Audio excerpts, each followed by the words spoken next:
விஜய் மீது பலதரப்பட்ட விமர்சனங்கள் இருக்கு. இந்த விமர்சனத்தை தாண்டி விஜய் எப்படி வரப்போறாரு, வர்றதுக்கு என்ன சாத்தியக்கூறு, என்ன செய்யலாம்? விஜய் அவர்கள் முதல்ல மக்கள் சந்திப்பை நிறுத்தக்கூடாது. இந்த சந்திப்பை திறந்தவெளி மைதானங்களில் நடத்தப்பட வேண்டும்.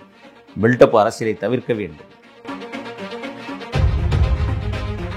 உங்களை சுற்றி இருக்கிற அரசியல் மேதாவிகளை அப்புறப்படுத்தும்.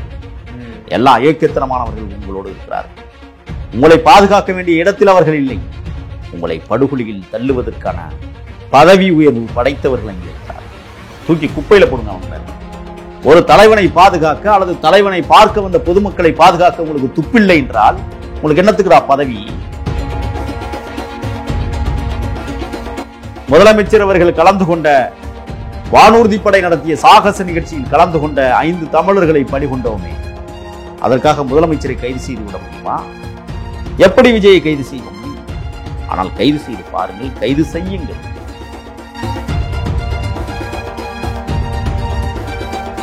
விஜய் இந்த ஒரு சினிமாவில இருந்து வந்திருக்குது, அது மட்டும்தான் மற்ற கட்சிகள் அவரை குறை சொல்றது ஒரு பார்வையா பார்க்கப்படுது. ஏன் சினிமாவிலிருந்து வந்த தலைவர்கள்லாம் எத்தனையோ பேர் தமிழ்நாட்டை ஆண்டு போயிருக்கிறாங்களே, அவங்களுக்குலாம் ஏன் குறை சொல்ல? ஏன் தமிழ்நாட்டு மக்கள் சினிமா நடிச்சு வர நடிகர்கள் பின்னாடியே போறாங்கன்னு தானே அவங்க கேள்வியா இருக்கு. நான் என்ன கேட்கிறேன்னா, அரசியல்வாதிகள் செய்யாததை சினிமாக்காரர்கள் செய்ய நினைக்கிறார்கள், செய்ய துடிக்கிறார்கள், செய்திருக்கிறார்கள். விஜய் மக்கள் இயக்கம் என்கிற பேரியக்கத்தை வைத்துக் கொண்டு தமிழ்நாடு முழுவதும் நற்பணிகளை செய்திருக்கிறார்கள், நல்ல தொண்டுகளை செய்திருக்கிறார்கள். ஆகையால் அவரை ஏற்றுக்கொள்கிறார்கள். நீ செய்ய சொல்றவன் செஞ்சு பாரு. இந்த ஆட்சி செய்ததா நான் கேட்கிறேன். இந்த அவங்க விமர்சனமா தான் வைக்கிறாங்களே, இறந்ததே அவர் நடந்தா அப்படின்ற மாதிரி. திமுக விமர்சனம் அதுவாக தானே இருக்கு. எப்படி அவரா வந்து கூட்டத்தை நெருக்கி விட்டார்? யார் நெருக்கியது? ஏன் மின்சாரத்தை துண்டிச்சிங்க? ஏன் ஆம்புலன்ஸ்? நான் என்ன கேட்கிறேன்னா, ஆம்புலன்ஸ் எங்கே போகணும்? எந்த விதமான தடை இல்லாத பகுதியில் தான் ஆம்புலன்ஸ் போகும். 10,000 பேர் திரண்டிருக்கிற கூட்டத்துக்குள்ள ஆம்புலன்ஸ்க்கு என்ன வேலை? அதுல ஏன் விடணும்? நீங்கள் எடப்பாடியாருடைய கூட்டத்துக்கு இதே நடக்குது. அந்த வகையில வந்து பெரும்பாலும் எதுக்கும் போகாத, நீங்க சொல்ற இந்த கண்ணாபுரம், கள்ளக்குறிச்சி, கள்ளச்சாராய வீட்டுக்குள்ள போகாதவங்க இதுக்கு இரவோடு இரவா வர்றாங்கன்னா இதுல அரசியல் தானா? அப்புறம் வேற என்ன இருக்கு? அப்புறம் எதுக்கு இவ்வளவு பட்டியல சொல்லிக்கிட்டு இருக்கீங்க? அது வேறு இது வேறுன்ற மாதிரி பேசுறாங்க. எப்படி அது வேறு இது வேறு? சாராய ஊத்தி கொடுத்தது என்ன? அவன் வேணா ஊத்தி கொடுத்தான்.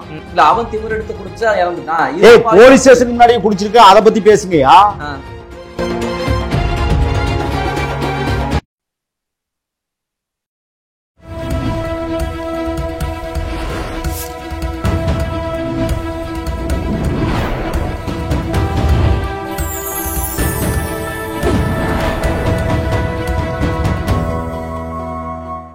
சேனல் 5 தமிழ் நேயர்களுக்கு வணக்கம்.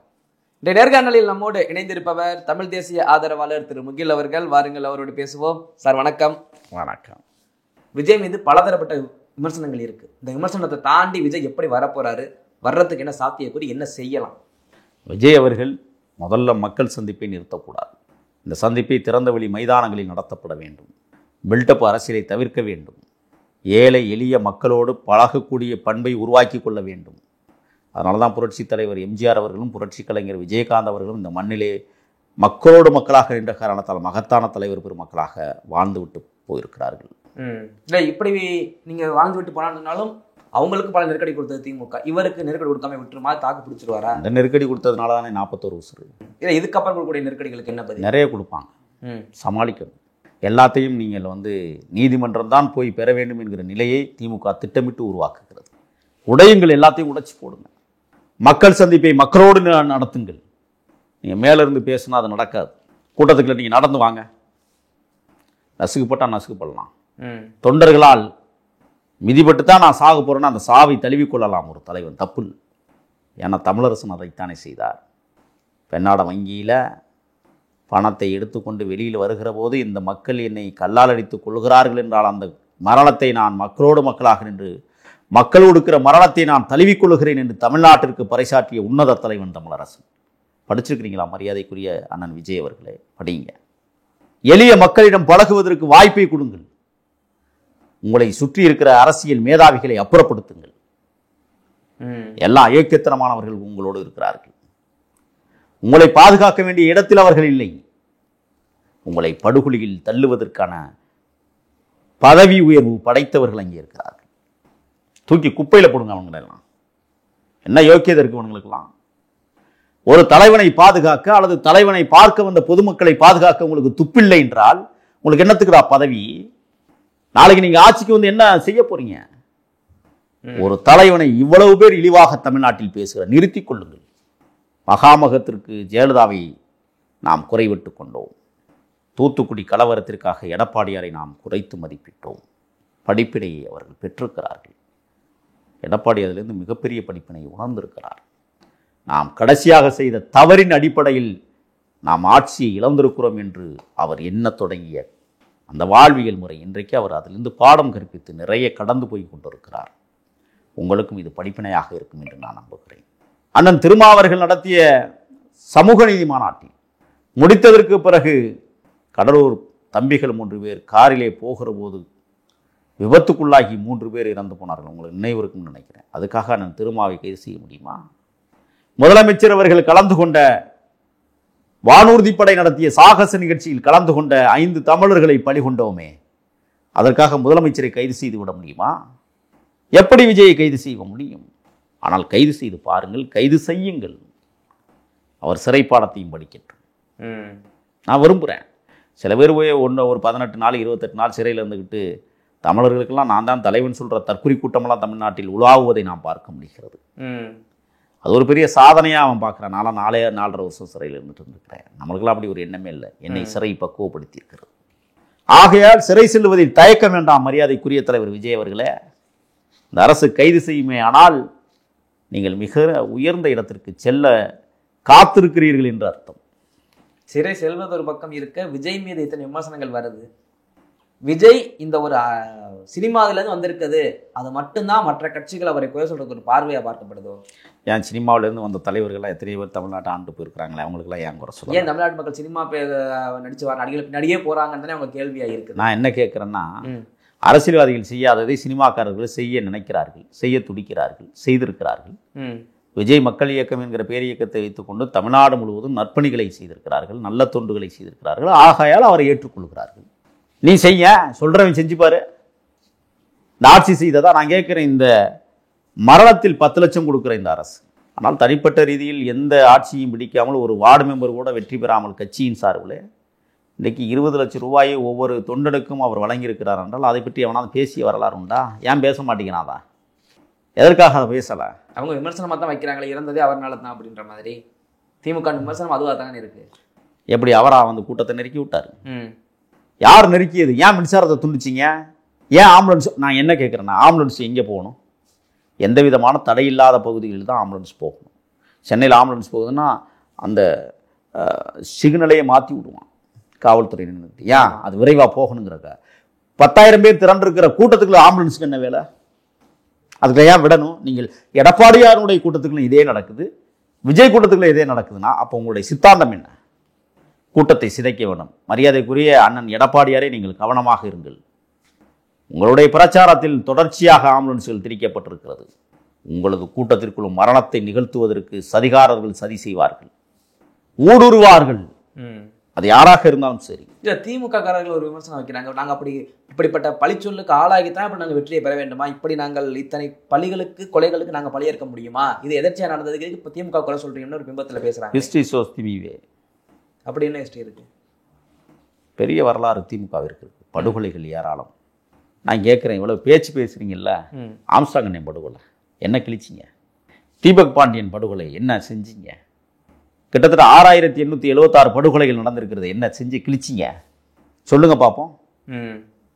எத்தியார் குப்பத்தில் 23 பேர் பலி செத்தாங்களே சாராயம் குடிச்சு, நீங்க போனீங்களா? உங்க கணக்குப்படி 69 பேர் கருணாபுரம் கள்ளக்குறிச்சியில் செத்து போனாங்களே, நீங்க போனீங்களா? உங்க ஆட்சியினுடைய சாபக்கேடுகள் அது. ஆனால் புள்ளி விவரங்கள் 87 பேர் செத்ததாக சொல்லப்பட்டது. 100க்கும் மேற்பட்டவர்கள் கண் பார்வை இழந்திருக்கிறார்கள்.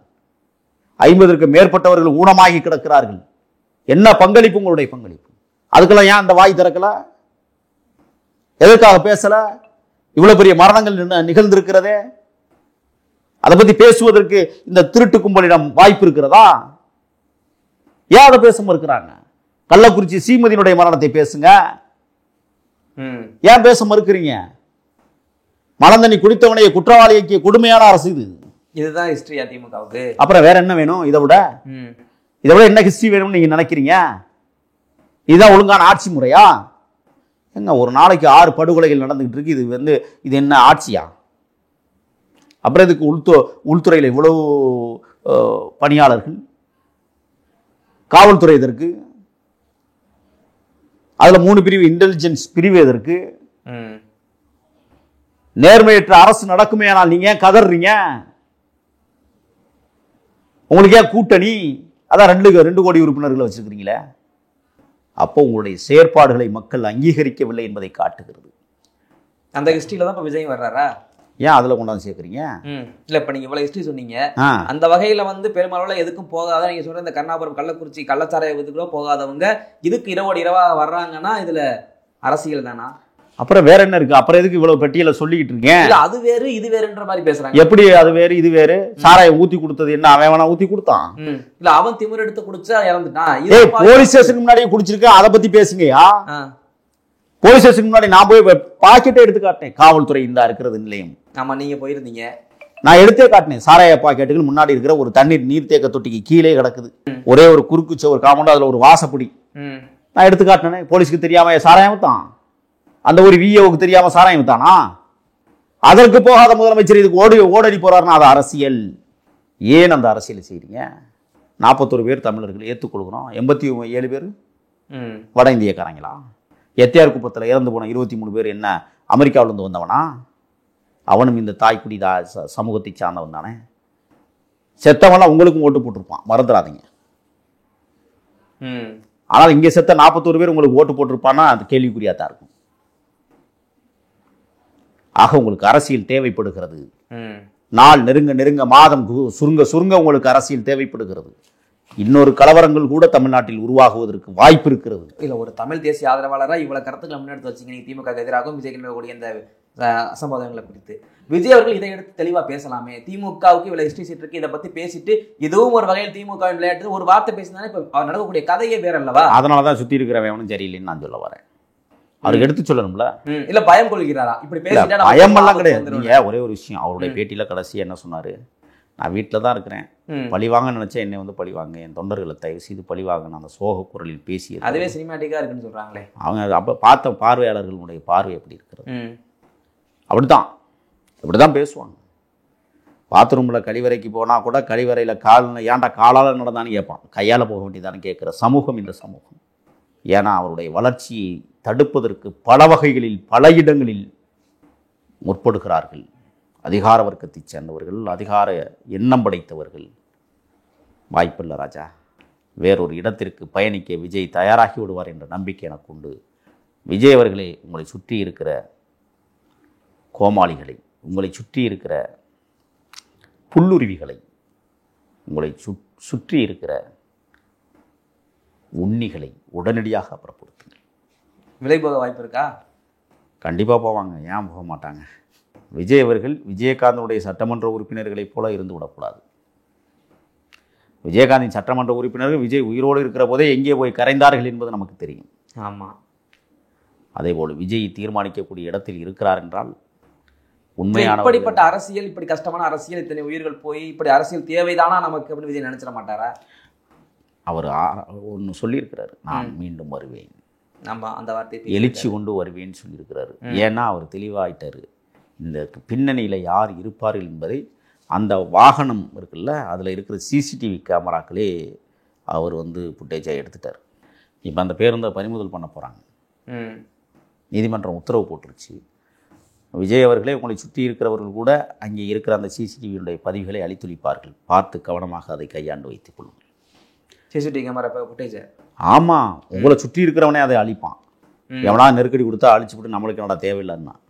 என்னுடைய பல்வேறு கேள்விகளுக்கு நேரத்தை ஒதுக்கி பயிர் நம்பிக்கை ரொம்ப நன்றி. தொடர்ந்து பேசுவோம். நன்றி.